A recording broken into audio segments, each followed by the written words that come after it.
Yeah. Okay, 4, 3, 2, 1.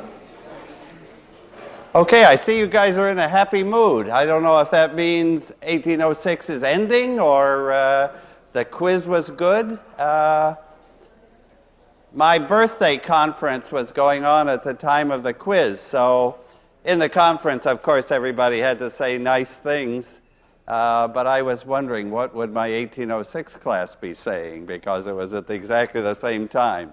But what I know from the grades so far, they're basically close to and maybe slightly above the grades that you got on quiz 2.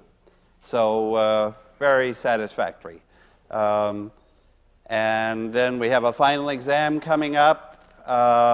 And today's lecture, as I told you by email, will be a first step in the review, and then on Wednesday I'll do all I can in reviewing the whole course. So, but the best, so my topic today is, actually this is a lecture I've never given before in this kind of, in this way. And it will, well, 4 subspaces, that's certainly fundamental, and you know that. So I want to speak about left inverses and right inverses, and then something called pseudo-inverses. And pseudo-inverses, let me say right away, that comes in near the end of chapter 7, and that would not be expected on the final. But you'll see that what I'm talking about is really the basic stuff that for an m by n matrix of rank R. We're going back to the most fundamental picture in linear algebra. Nobody could forget that picture, right? When you're my age even, you'll remember. The row space and the null space, orthogonal complements over there, the column space and the null space of A transpose column, orthogonal complements over here. And I want to speak about inverses. Okay. And I want to identify the different possibilities. So first of all, when does a matrix have just a perfect inverse, two-sided, you know, so the two-sided inverse is what we just call inverse, right? And so that means that there's a matrix that produces the identity, whether we write it on the left or on the right. And just tell me, how are the numbers R, the rank, N, the number of columns, M, the number of rows, how are those numbers related when we have an invertible matrix? So this is the matrix, which was, chapter 2 was all about matrices like this, the beginning of the course. What was the relation of R, M, and N for the nice case? They're all the same, all equal. So this is the case when R equals M equals N. Square matrix, full rank, period. Just so I'll use the words full rank. Okay, good. Everybody knows that. Okay. Then chapter 3. We began to deal with matrices that were not of full rank. When they could have any rank, and we learned what the rank was. And then we focused, if you remember, on some cases like full column rank. Now, can you remember what was the deal with full column rank? So now this is going to be the case. I think this is the case in which we have a left inverse, and I'll try to find it. So we have but what was the situation there? So that it's the case of full column rank, and that means, what does that mean about R? It equals what's the deal with R now? If we have full column rank, I mean the columns are independent, but maybe not the rows. So what is R equal to in this case?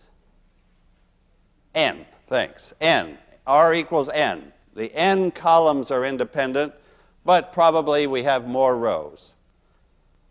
What's the picture, and then what's the null space for this? So the n columns are independent. What's the null space in this case? So, of course, you know what I'm asking. You're saying, why is this guy asking something? I know that, I think about in my sleep, right? So the null space of this matrix, if the rank is n, the null space is, what vectors are in the null space? Just the 0 vector. Right? The columns are independent columns. No combination of the columns gives 0 except that one. And what's my picture over let me redraw my picture.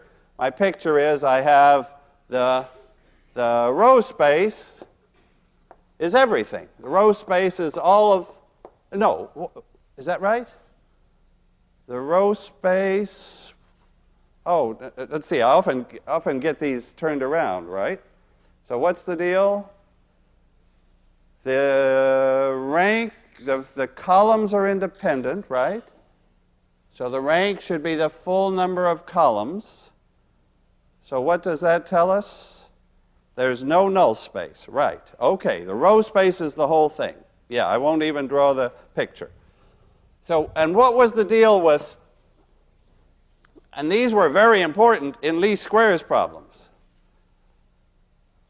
Because, so what was the, what more is true here? If we have full column rank, the null space is 0. We have independent columns.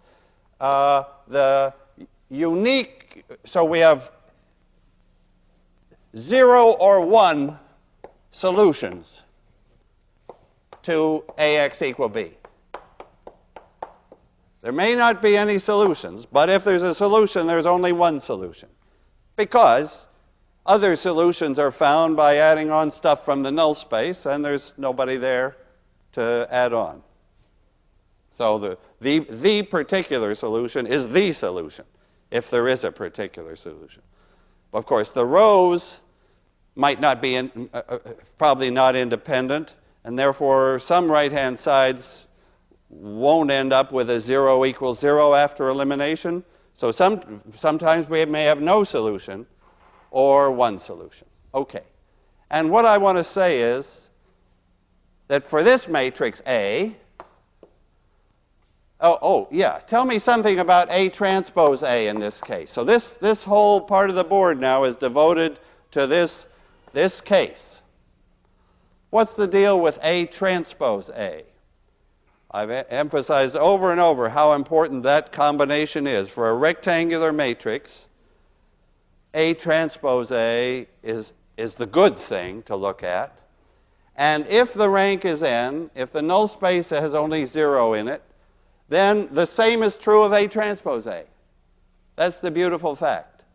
That if the rank of A is n, well, we know this will be an n by n symmetric matrix, and it will be full rank. So this is invertible. This matrix is invertible. That matrix is invertible. And now I want to show you that A itself has a one-sided inverse. Here it is. The inverse of that, which exists, times A transpose, there is a one-sided, there is a, shall I call it A inverse left of the matrix A. Why do I say that? Because if I multiply this guy by A, what do I get? What does that multiplication give? Of course, you know it instantly. Because I just put the parentheses there. I have A transpose A inverse times A transpose A, so of course it's the identity. So it's a left inverse. And so we have, and this was the totally crucial case for least squares. Because you remember that least squares, the central equation of least squares had this matrix A transpose A as its coefficient matrix. And in the case of full column rank, that matrix is invertible, and we're go. So that's the case where there is a left inverse. So A does whatever it does. We can find a matrix that brings it back to the identity. Now, is it true that in the other order, so A inverse left times A is the identity?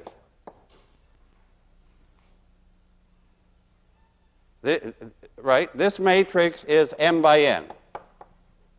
This matrix is N by M. The identity matrix is N by N. All good. All good if you're N. But if you tried to put that matrix on the other side, it would fail. If the full column rank, if this is smaller than M, the case where they're equal is the beautiful case, where that's all set. Now we're looking at the case where the columns are independent, but the rows are not. So this is invertible, but what matrix is not invertible? A transpose is bad for this case. A transpose A is good. So we can multiply on the left, everything good, we get the left inverse. But it would not be a two-sided inverse. A rectangular matrix can't have a two-sided inverse, because there's got to be some null space, right? If I have a matrix that's rectangular, then either that matrix or its transpose has some null space. Because if N and M are different, then there's got to be some free variables around, and we'll have some null space in that direction. Okay, tell me the corresponding picture for the opposite case. So now I'm going to ask you about right inverses. A right inverse. And you can fill this all out. This is going to be the case of full row rank. And then the R is equal to M now. The M rows are independent, but the columns are not. So what's the deal on that? Well, just exactly the flip of this one. The null space of A transpose contains only 0, because there are no combinations of the rows that give the 0 row. We have independent rows. And in a minute, let's give an example of all these. How many solutions to AX equal B in this case?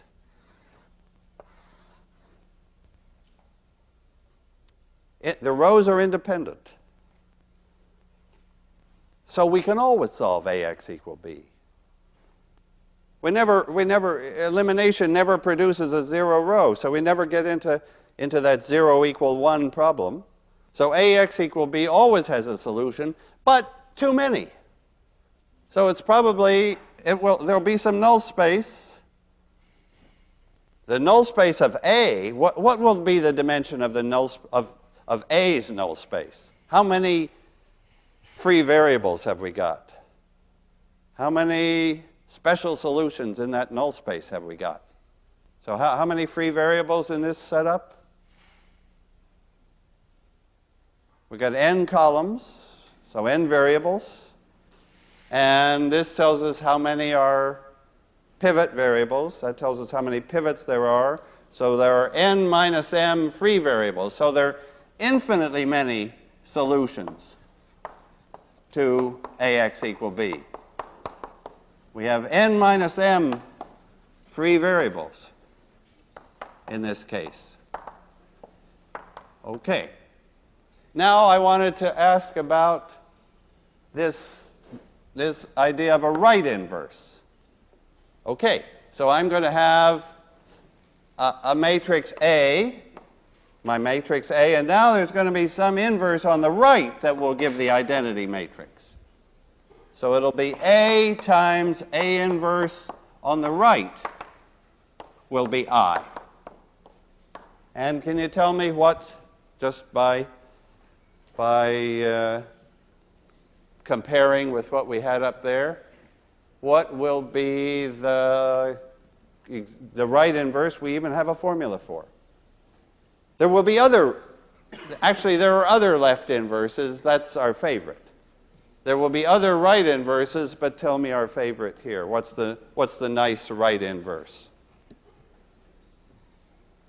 The nice right inverse will be, well, there we had A transpose A was good. Now it'll be A transpose that's good. So the good matrix, the thing we can invert is A transpose. So now if I just do it that way, there sits the right inverse. You see how completely parallel it is to the one above. Right. So that's the right inverse. So that's the case when there's, in terms of this picture, tell me what the null spaces are like so far for these three cases. What about case 1, where we had a two-sided inverse, full rank, everything great? The null spaces were like gone, right? The null spaces were just the zero vectors. Then I took case 2. This null space was gone. Case 3, this null space was gone. And then case 4 is like the most general case when this picture is all there. When the null spaces, this has dimension r, of course, this has dimension n minus r, this has dimension r, this has dimension m minus r, and the final case will be when this, when r is smaller than m and n. But can I, just before I leave here,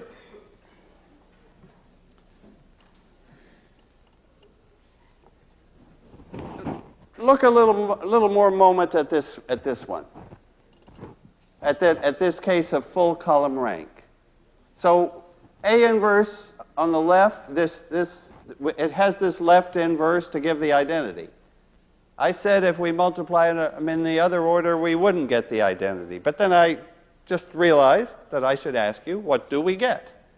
So if I put them in the other order, so if I continue this down below, but I write A times A inverse left, so there's A times the left inverse, but it's not on the left anymore. So it's not going to come out perfectly. But everybody in this room ought to recognize that matrix, right? Let's see, is that the guy we know? Am I okay here?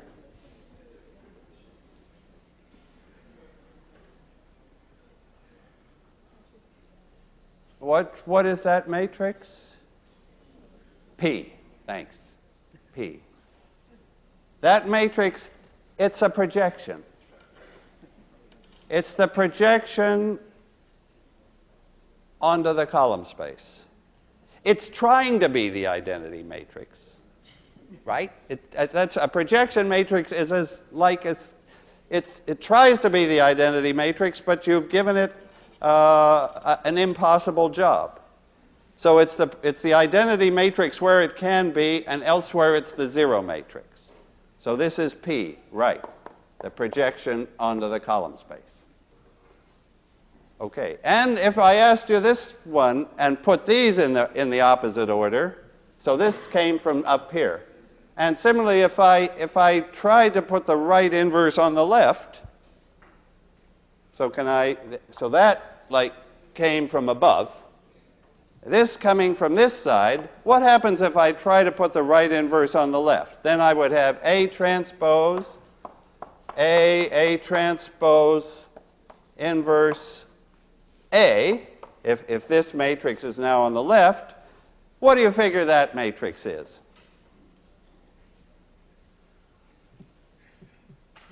It's going to be a projection too, right? It looks very much like this guy, except the only difference is A and A transpose have been reversed.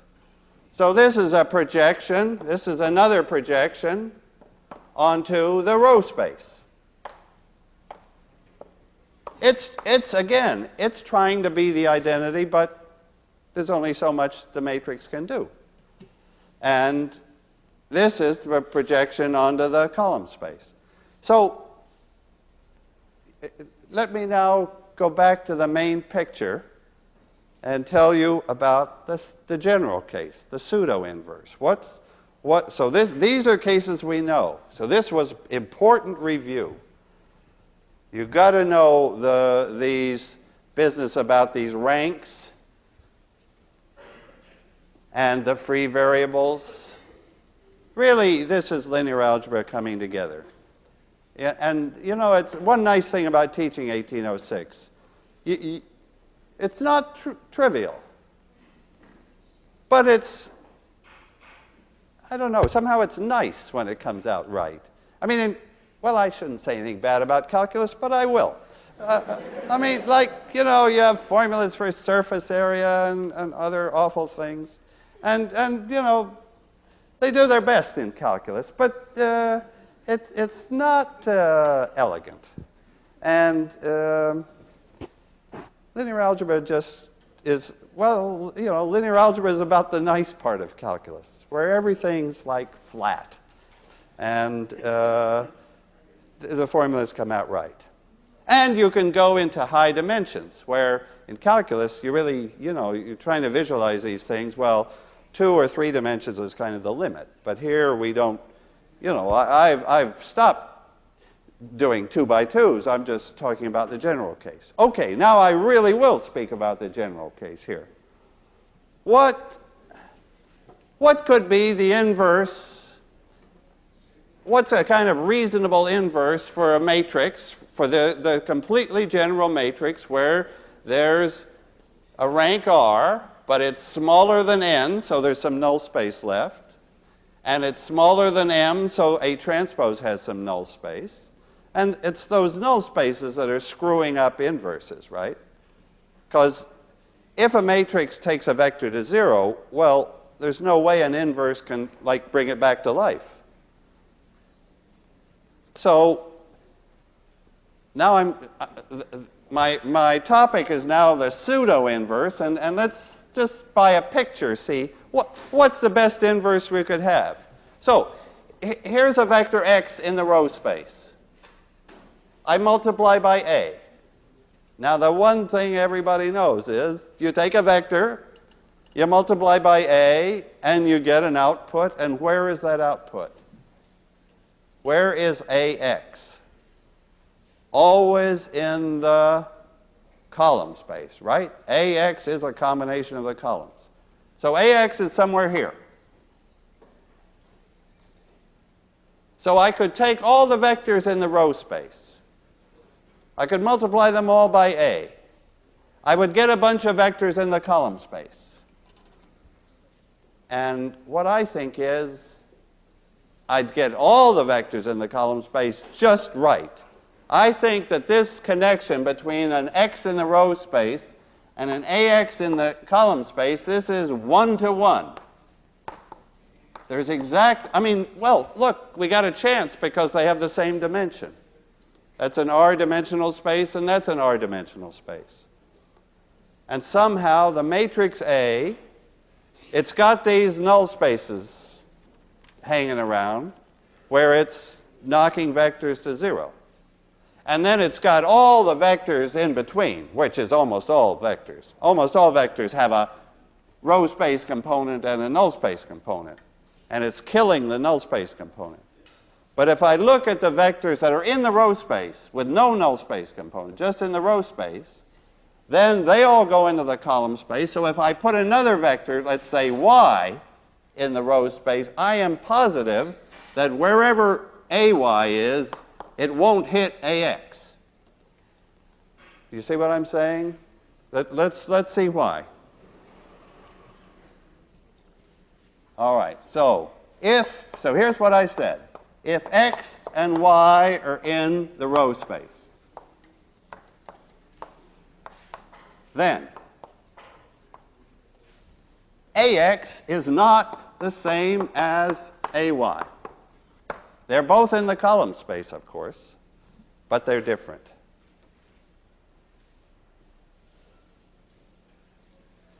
That would be a perfect question on a final exam, because that's what I'm teaching you in that material of Chapter 3 and Chapter 4, especially Chapter 3. If x and y are in the row space, then ax is different from ay. And so what this means is that, and we'll see why, what this means is that in words, from the row space to the column space, A is perfect. It's an invertible matrix.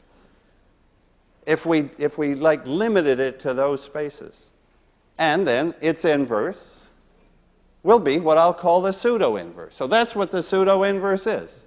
It's the inverse. So A goes this way from x to y, x to ax, from y to ay. That's A going that way.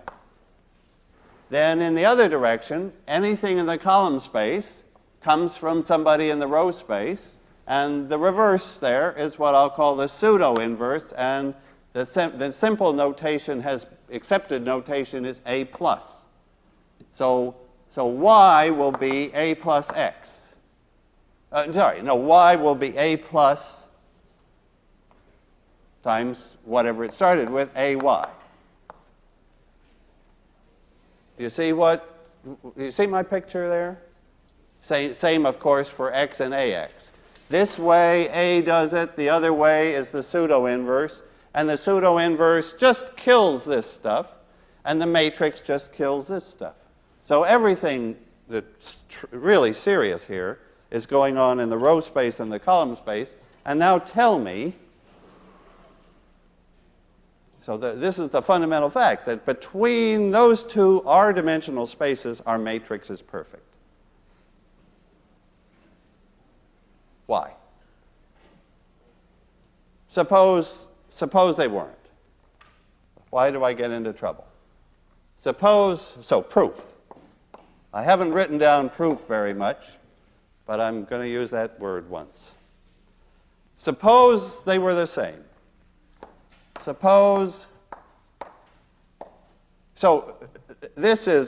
are supposed to be two different vectors. Maybe I better make the statement correctly. If x and y are different vectors in the row space, maybe I'll better put if x is different from y, both in the row space. So I'm starting with two different vectors in the row space. I'm multiplying by A. So these guys are in the column space. Everybody knows that. And the point is, they're different over there. So suppose they weren't. Suppose AX equals AY. Suppose, well, that's the same as saying AX minus Y is 0.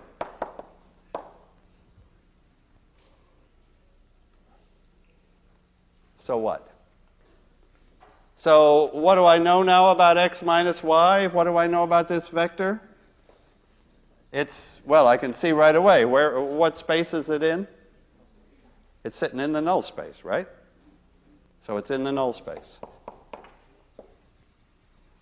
But what else do I know about it? Here was x in the row space, y in the row space. What about x minus y? It's also in the row space, right? Heck, that thing is a vector space. And if a vector space is anything at all, if x is in the row space and y is in the row space, then the difference is also, so it's also in the row space. So what? Now I've got a vector x minus y that's in the null space, and that's also in the row space. So what vector is it? It's the 0 vector. So I would conclude from that that x minus y had to be the 0 vector. X was y. So in other words, if I start from two different vectors, I get two different vectors. If these vectors are the same, then those vectors had to be the same. That's like the algebra proof, which we understand completely because we really understand these subspaces, of what I said in words, that a matrix A is really a nice invertible mapping from row space to column space. If the null spaces keep out of the way, then we have an inverse. And that inverse is called the pseudo-inverse, and it's very, very useful in applications. Statisticians discovered, oh boy, this is the thing that we needed all our lives, and here it finally showed up. The pseudo-inverse is the right thing. Statisticians, why do statisticians need it? And because statisticians are like least squares happy. I mean, they're always doing least squares. And so this is their central linear regression. Statisticians who may watch this on video, please forgive that description of your interest. One of your interests is linear regression and this problem.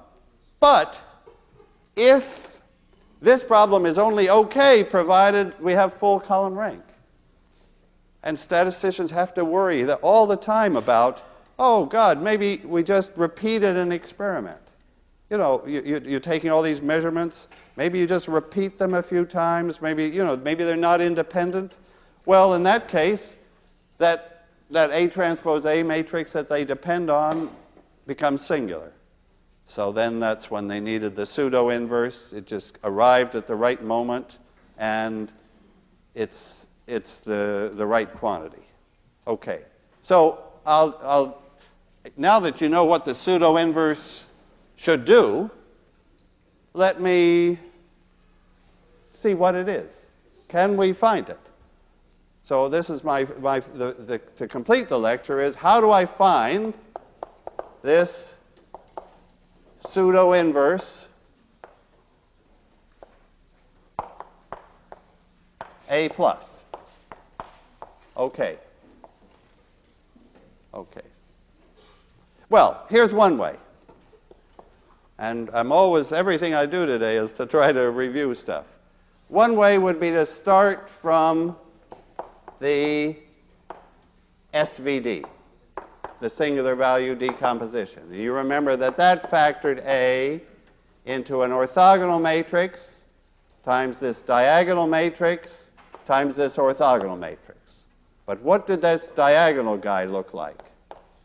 This diagonal guy, sigma, has some non-zeros. And you remember they came from A transpose A and AA transpose. These are the good guys. And then some more zeros, and all zeros there, and all zeros there. So you can guess what the pseudo-inverse is. I just invert stuff that's nice to invert. Well, what's the pseudo-inverse of this? That's what the problem comes down to. What's the pseudo-inverse of this beautiful diagonal matrix? But it's got a null space, right? What's the rank of this matrix?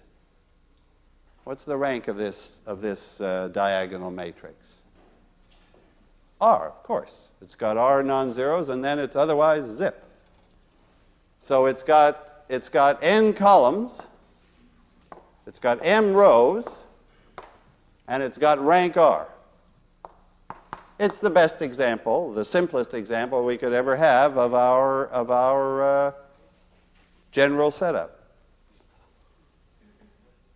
Okay, so what's the pseudo-inverse?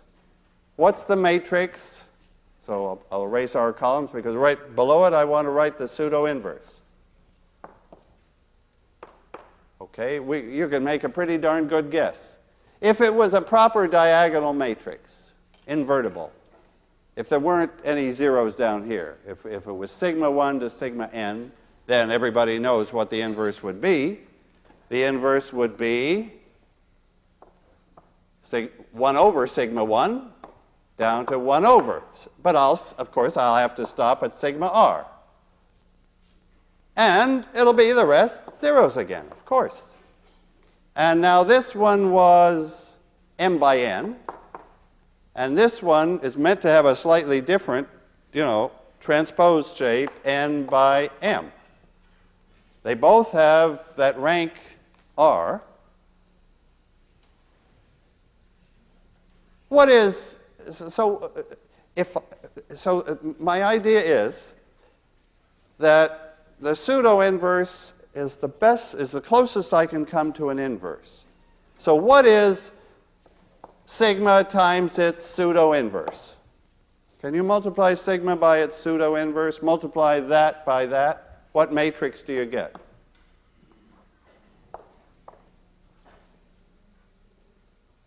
They're diagonal, rectangular, of course. But of course, we're going to get 1s, R1s, and all the rest zeros. And the shape of that, this was m by n. This whole matrix will be m by m.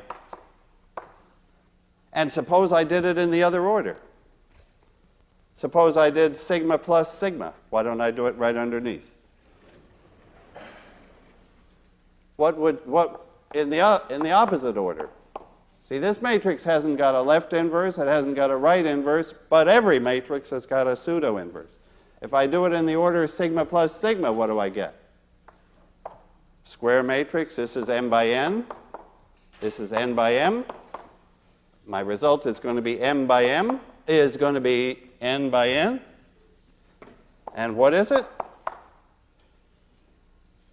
Those are diagonal matrices. It's going to be 1s and then zeros. It's not the same as that. It's a different size. It's the projection. It's a projection matrix onto, one is a projection matrix onto the column space, and this one is the projection matrix onto the row space. That's the best the pseudo-inverse can do. So what the pseudo-inverse does is, if you multiply on the left, you don't get the identity. If you multiply on the right, you don't get the identity. What you get is the projection. It brings you into the two good spaces, the row space and column space. And it just wipes out the null space. So that's what the pseudo-inverse of this diagonal one is. And then the pseudo-inverse of A itself, this is perfectly invertible. What's the inverse of V transpose? Just another tiny bit of review. That's an orthogonal matrix, and its inverse is V. Good. This guy has got all the trouble in it. All the null space this is responsible for. So we can't, it doesn't have a true inverse. It has a pseudo-inverse. And then the inverse of U is U transpose, thanks. Or, of course, I could write U inverse.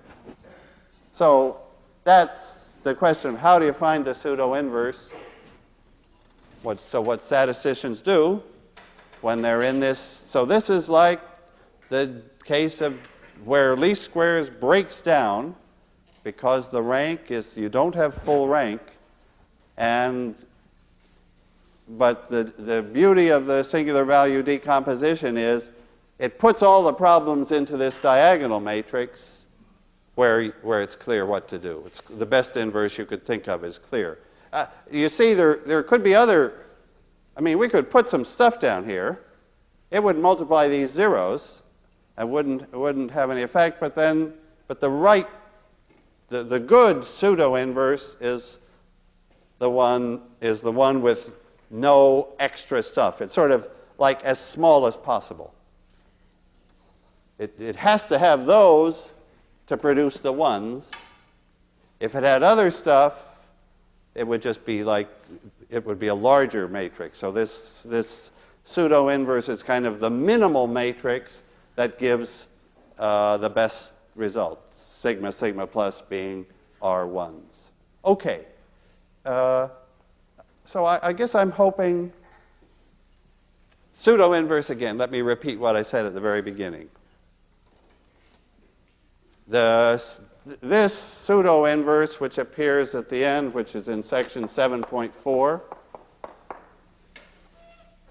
and probably I did more with it here than I did in the book. I'm not, the word pseudo-inverse will not appear on an exam in this course, but I think if you see this all will appear, because this is all what the course was about, chapters 1, 2, 3, 4. But if you see all that, then you probably see, well, okay, the general case had both null spaces around, and this is the natural thing to do. Yeah.